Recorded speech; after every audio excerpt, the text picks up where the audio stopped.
ದೇವರ ಪರಿಶುದ್ಧ ನಾಮಕ್ಕೆ ಸ್ತೋತ್ರವಾಗಲಿ. ಕರ್ತನಲ್ಲಿ ಪ್ರೀತಿಯುಳ್ಳ ನನ್ನ ಸಹೋದರ ಸಹೋದರಿಯರೇ, ತಿರುಗೊಂದು ಆವರ್ತೆ ನಾವು ದೇವರ ಬಳಿಗೆ ಸೇರಿ ಬರುವ ಹಾಗೆ ಈ ದಿನದ ವರ್ಷದ ಮೊದಲನೇ ಶುಭ ಶುಕ್ರವಾರ ಈ ಸಾಯಂಕಾಲ ಕಾಲ ಸಮಯದಲ್ಲಿ ಪರಾರ್ಥ ಪ್ರಾರ್ಥನೆ ಎಂಬ ಕೂಟದ ಮೂಲಕ ನಾವೆಲ್ಲರೂ ಸಹೋದರರು ಹಾಗೂ ದೇವರ ಮಕ್ಕಳು ಒಂದಾಗಿ ನಾವು ಆತನನ್ನು ಸ್ತುತಿಸಿ ಘನಪಡಿಸುವ ಹಾಗೆ ಈಗಾಗಲೇ ನಾವು ರಾಗ ಆಡುತ್ತಾ ದೇವರನ್ನು ಮಹಿಮೆಪಡಿಸಿದೆವು. ವಿಶೇಷವಾಗಿ 2025 ವರ್ಷ ಗತಿಸಿ ಹೋಯಿತು. 2026 ನಮಗೆ ಸಮೀಪಿಸಿರುವ ಹಾಗೆ 2025ನೇ ವರ್ಷದಲ್ಲಿ ದೇವರು ನಮ್ಮನ್ನು ಸಂರಕ್ಷಿಸಿ ಕಾಪಾಡಿ ಸಾಕಿ ಸಲ್ಲಿದ ಹಾಗೆ ಈ 2026ನೇ ವರ್ಷದಲ್ಲಿ ಸಹ ದೇವರಿಂದ ನಮ್ಮನ್ನು ಕಾಪಾಡಿದ ಹಾಗೆ ಮುಂದಿನ ವರ್ಷ ಮತ್ತು ಈ ವರ್ಷದಲ್ಲಿ ಮುಂದಿನ ಎಲ್ಲ ದಿನಮಾನಗಳು ನಾನು ನಿಮ್ಮ ಸಂಗಡ ಇರುವ ಆತನಂತ ಹೇಳಿದ್ದಾನೆ. ಅದಕ್ಕೆ ನಾವು ಹೆಚ್ಚಾಗಿ ಆತನಿಗೆ ಸ್ತೋತ್ರ ಗಣಮಾನ ನಾವು ಸಲ್ಲಿಸೋಣ.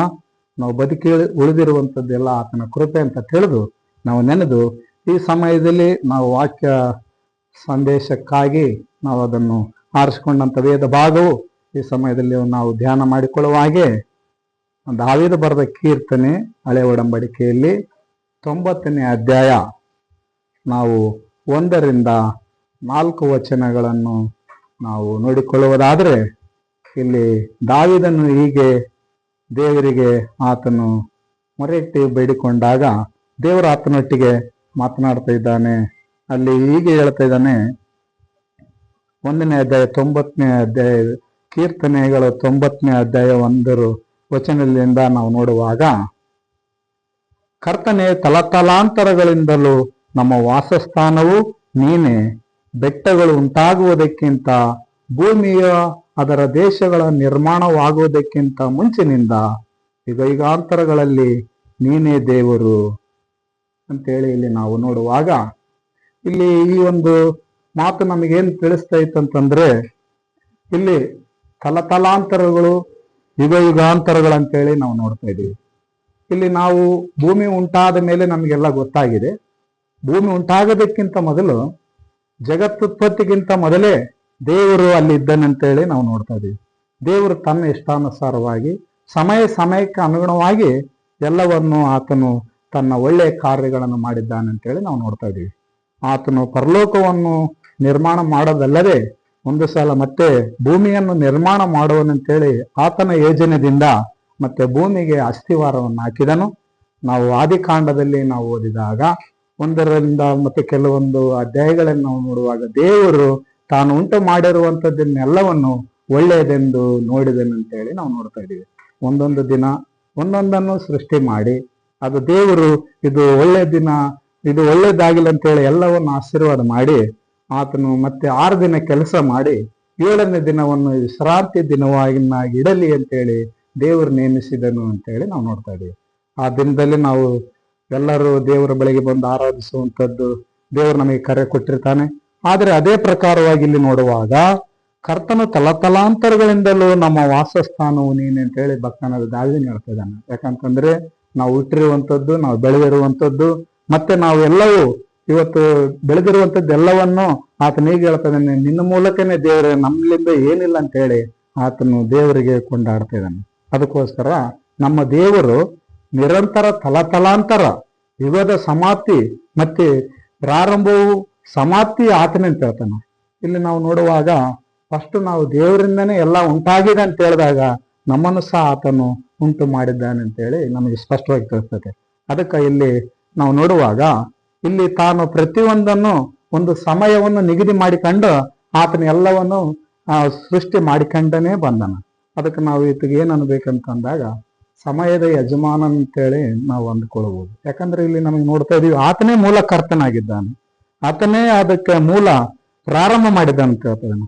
ಅದಕ್ಕೆ ಬೆಟ್ಟಗಳು ಉಂಟಾಗೋದಕ್ಕಿಂತ ಭೂಮಿ ಅದರ ದೇಶಗಳ ನಿರ್ಮಾಣವಾಗುವುದಕ್ಕಿಂತ ಮುಂಚಿನಿಂದ ಯುಗಾಂತರಗಳಲ್ಲಿ ನೀನೇ ದೇವರು.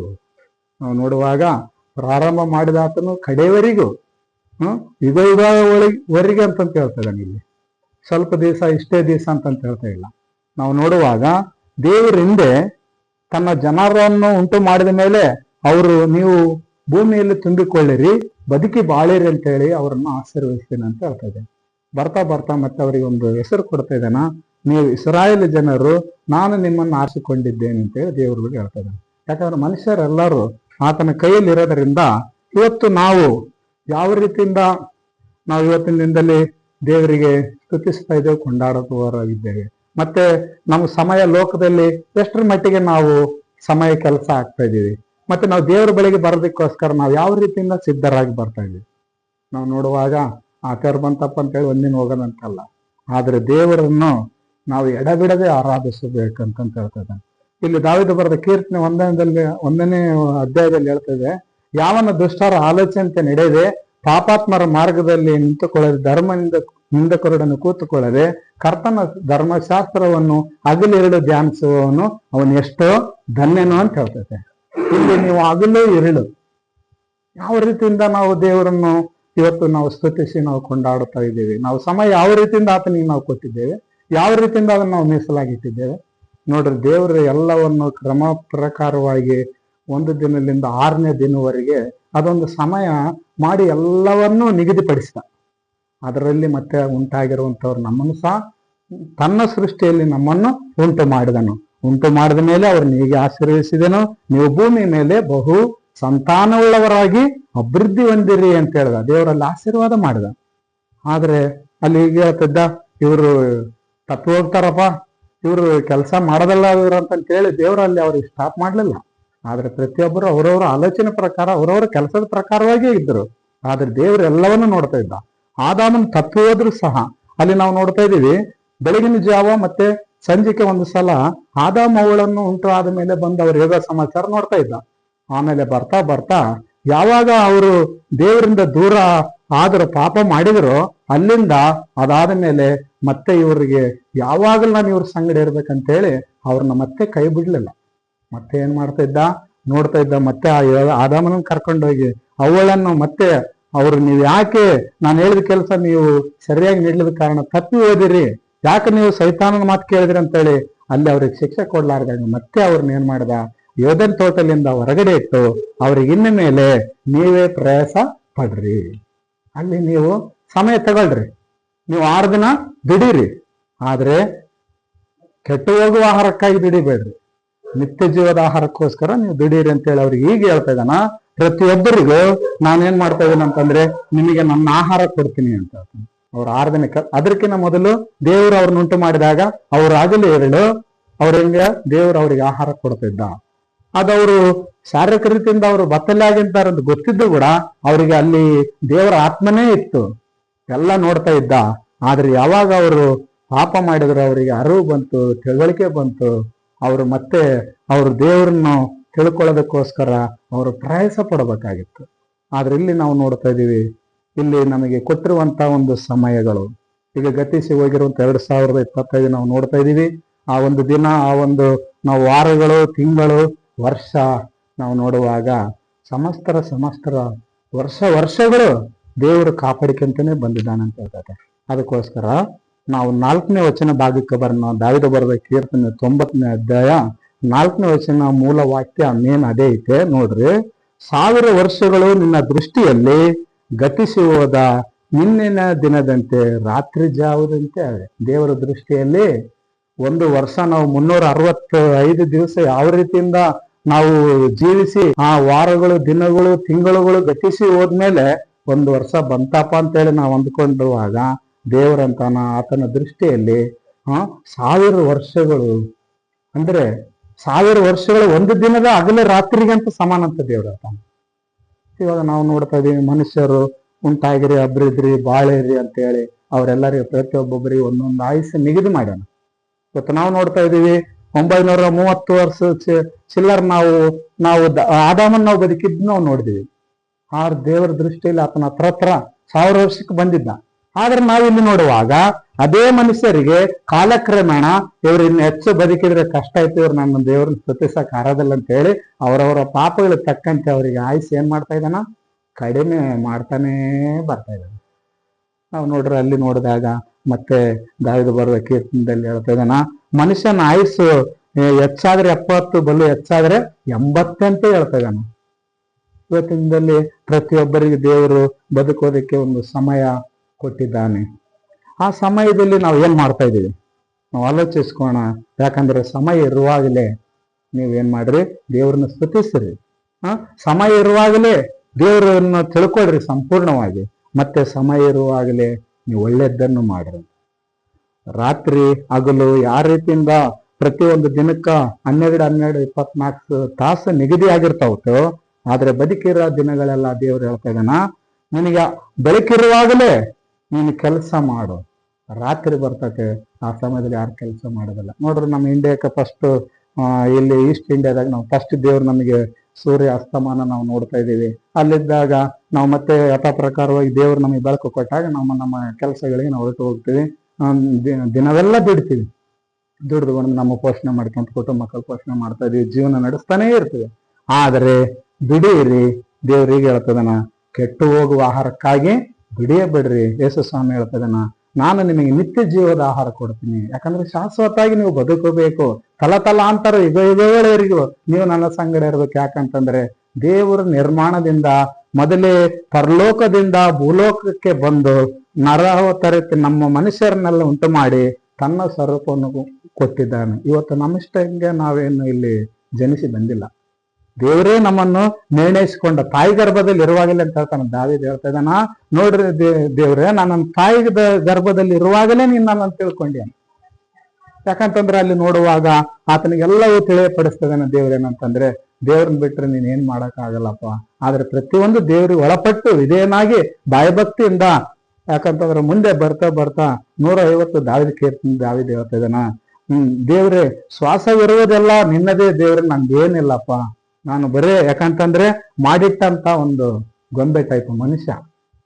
ಆದ್ರೆ ಇವತ್ತೆಲ್ಲವೂ ಅದಕ್ಕೆ ಬೇಕಾಗಿರುವಂಥದ್ದನ್ನು ಚಲನೆ ಪಡಿಸಿ ನಡೆಸಿಕೊಳ್ಳುವ ಆತನ ನೀನೇ ಆಗಿದ್ದೀಯ. ಅದಕ್ಕೆ ನಾವು ಹೆಚ್ಚಾಗಿ ಆತನನ್ನು ಸ್ತುತಿಸಿ ಘನಪಡಿಸಬೇಕಂತ ಹೇಳ್ತದ.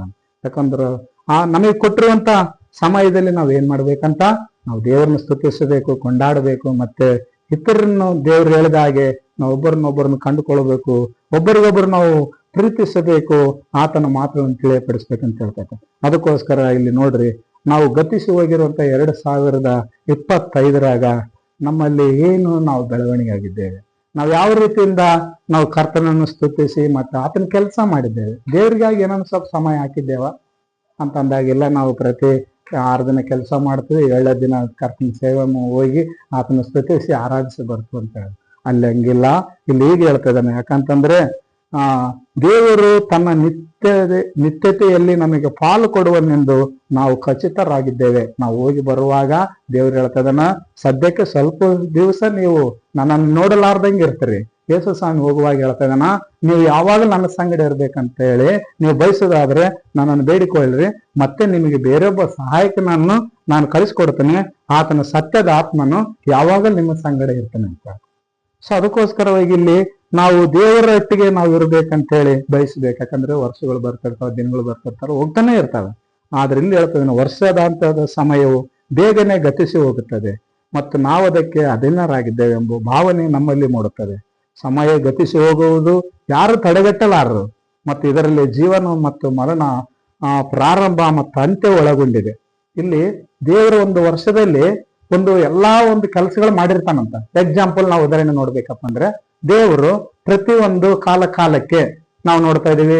ಈಗ ಚಳಿಗಾಲ ಆದ್ಮೇಲೆ ನೆಕ್ಸ್ಟ್ ನಾವು ಮತ್ತೆ ಬೇಸಿಗೆಗಾಲ ನೋಡ್ತೀವಿ, ಬೇಸಿಗೆಗಾಲ ಆದ್ಮೇಲೆ ಮತ್ತೆ ನಾವು ಮಳೆಗಾಲ ನೋಡ್ತೀವಿ. ನೋಡ್ರಿ, ಈಗ 3 ತಿಂಗಳ 4 ತಿಂಗಳಿಗೆ ಒಂದ್ಸಲ ಈ ಕ್ಲೈಮೇಟ್ ಚೇಂಜ್ ಆಗ್ತಾನೆ ಇರ್ತದೆ. ಇದು ದೇವ್ರು ಮಾಡೋ ಕೆಲಸ, ತನ್ನ ಕೆಲಸ. ಭೂಮಿಗೆ ಬೆಳಕನ್ನು ಹರಿಸ್ತಿರ್ತಾನ, ಮತ್ತೆ ಹಗಲು ಮಾಡೋದು, ರಾತ್ರಿ ಮಾಡೋದು ಎಲ್ಲ ಆತನ ಕೈ ಕೆಲಸ ಆಗಿರೋದ್ರಿಂದ ಇಲ್ಲಿ ಒಂದು ವರ್ಷದಲ್ಲಿ ನಾವು ಪ್ರತಿ ವರ್ಷದಲ್ಲಿ ನಾವು ಮಳೆ ನೋಡ್ತೀವಿ. ಅದು ದೇವರಿಂದ ಬರುವಂತದ್ದು ಅಂತ ಹೇಳ್ತದೆ. ಮಳೆ ಬಂದ್ಮೇಲೆ ಏನ್ ಮಾಡ್ತದೆ, ಭೂಮಿಗೆ ಎಲ್ಲ ತಂಪು ಮಾಡಿ ಮತ್ತೆ ಎಲ್ಲಾ ಬಿತ್ತುವುದಕ್ಕೆ ಆತನಿಗೆ, ರೈತನಿಗೆ, ಮತ್ತೆ ಪ್ರತಿಯೊಂದು ಬೆಳೆಯೋದಕ್ಕೋಸ್ಕರ, ಪ್ರಾಣಿ ಪಕ್ಷಿಗಳಿಗೋಸ್ಕರ ಅದು ಒಂದು ಒಳ್ಳೆ ಕೆಲಸ ಮಾಡಿ ಮನುಷ್ಯರಿಗೆ ಮತ್ತೆ ಹೋಗ್ತದೆ. ಆ ಕಾಲ ಬರ್ಬೇಕಪ್ಪ ಅಂದ್ರೆ ಮತ್ತೆ ಕಾಯ್ಬೇಕು ದಿನವರೆಗೆ.